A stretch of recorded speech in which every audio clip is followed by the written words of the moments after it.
Baik anak-anak ustazah semuanya, materi pertama untuk daring kita kali ini itu adalah pengenalan BIOS. Nah, apa sih sebenarnya BIOS itu? Nah, BIOS itu tampilannya seperti ini ya teman-teman ya. Kurang lebihnya seperti ini tampilan dari BIOS. Nah, lalu apa sih sebenarnya BIOS itu? BIOS adalah komponen komputer yang berupa software. Ingat dong, software itu apa? Software adalah perangkat lunak. Jadi, BIOS adalah komponen komputer yang berupa software yang mengontrol sejumlah hardware. Lalu, apa sih hardware itu? Ada yang masih ingat? Yap, betul. Hardware adalah perangkat keras. Oke, mantap, keren. Alhamdulillah anak-anak ustazah, mantap. Selanjutnya, BIOS itu adalah singkatan dari Basic Input Output System. Oke, ingat ya. B-nya itu basic, I-nya input, O-nya output, S-nya adalah system. Oke. BIOS memiliki tugas utama. Nah, tugas utama BIOS itu adalah sebagai pengecekan dalam berjalannya sistem operasi terhadap sejumlah hardware. Oke, masih ingat ya, tadi hardware itu adalah perangkat keras. Selanjutnya adalah komponen BIOS. Oke, komponen BIOS itu terdapat beberapa komponen dasarnya ya. Nah, apa aja? Komponen yang pertama program BIOS setup yang memungkinkan, di mana di sini memungkinkan pengguna untuk mengubah konfigurasi komputer. Apa aja yang bisa diubah? Banyak.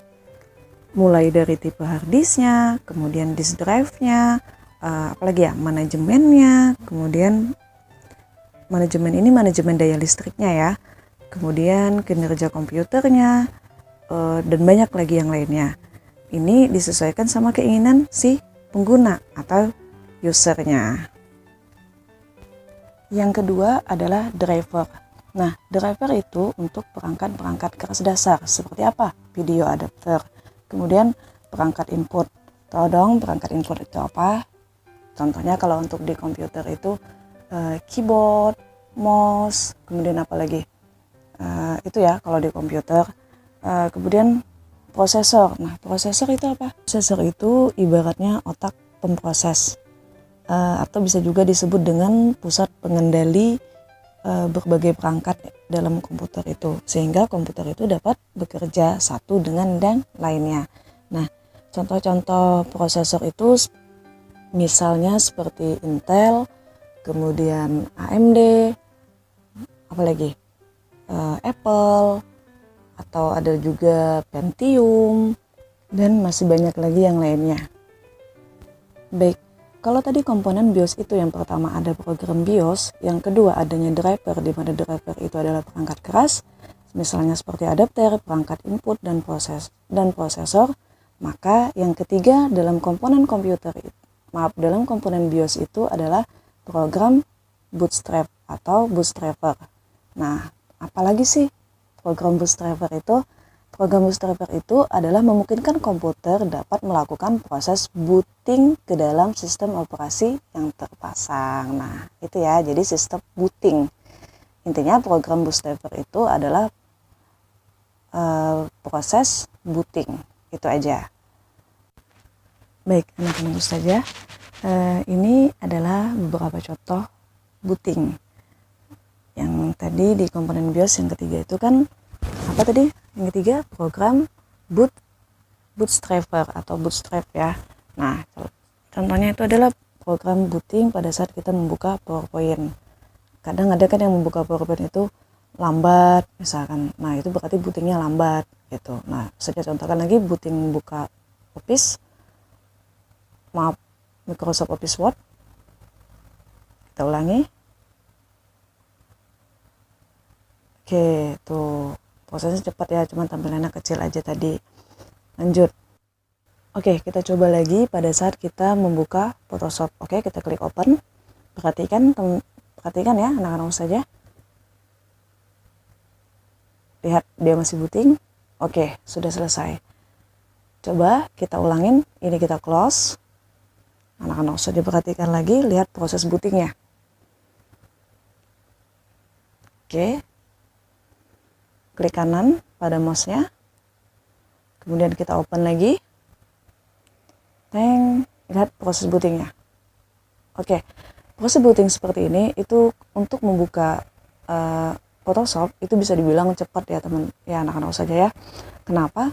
Karena biasanya itu bisa lebih lama lagi dari ini untuk membuka Photoshop gitu.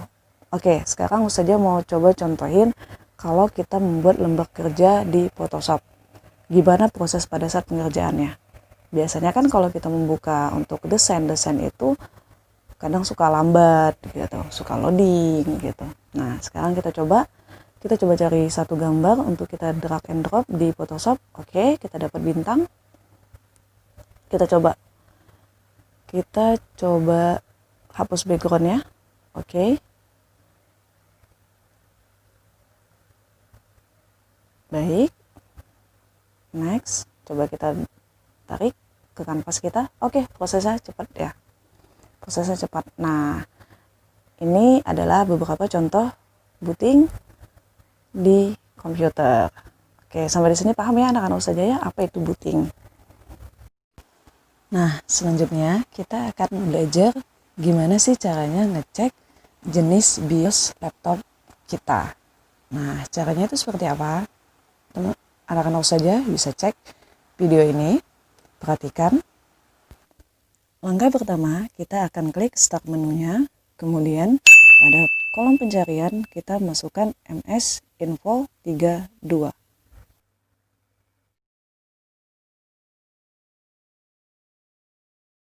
Maka tampilannya akan seperti ini jadinya.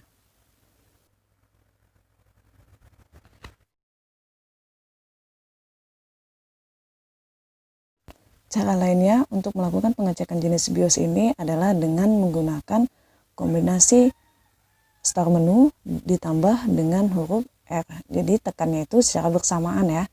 Start menu dan huruf R ditekan secara bersamaan. Gitu. Oke. Perhatikan langkahnya. Kita tekan start menunya dan huruf R-nya bersama-sama. Oke. Oke, muncul. Nah, tampilan itu seperti ini ya. Anak-anak saja semua. Kemudian di opennya itu kita masukin lagi MS Info 32. Kemudian setelah itu kita klik OK. Oke, kita klik. Nah, muncul sama ya seperti yang tadi.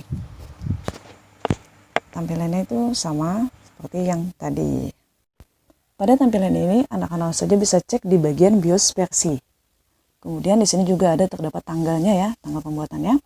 Jadi pada laptop Ustazah BIOS versinya itu adalah Phonik Teknologi dengan pembuatan tahun 2013. Nah, jadi anak-anak Ustazah bisa cek di laptopnya masing-masing apa jenis BIOS yang ada di laptop kalian. Oke, jadi tugasnya itu ya. Silakan cek jenis BIOS yang ada di laptop kalian. Ustazah, gimana kalau nggak punya laptop?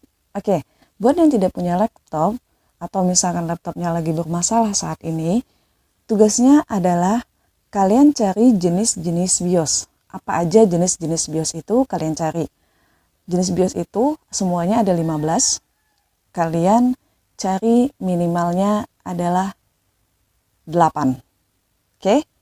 Ingat minimalnya 8. Tidak boleh kurang dari 8. Kalau lebih boleh. Oke anak-anak saja? Baik. Cukup sekian materi daring kita di hari pertama daring. Untuk materi pembelajaran komputer jaringan dasar. Nah, insya Allah kita ketemu lagi di minggu depan. Tentunya masih dalam lanjutan tentang BIOS. Ustazah mohon maaf apabila dalam penyampaian Ustazah ada kata-kata yang salah atau mungkin dalam penyampaiannya terlalu cepat. Ustazah mohon maaf. Kalau misalkan ada masukan silakan bisa WhatsApp Ustazah. Oke, jangan lupa untuk tugasnya dikumpulkan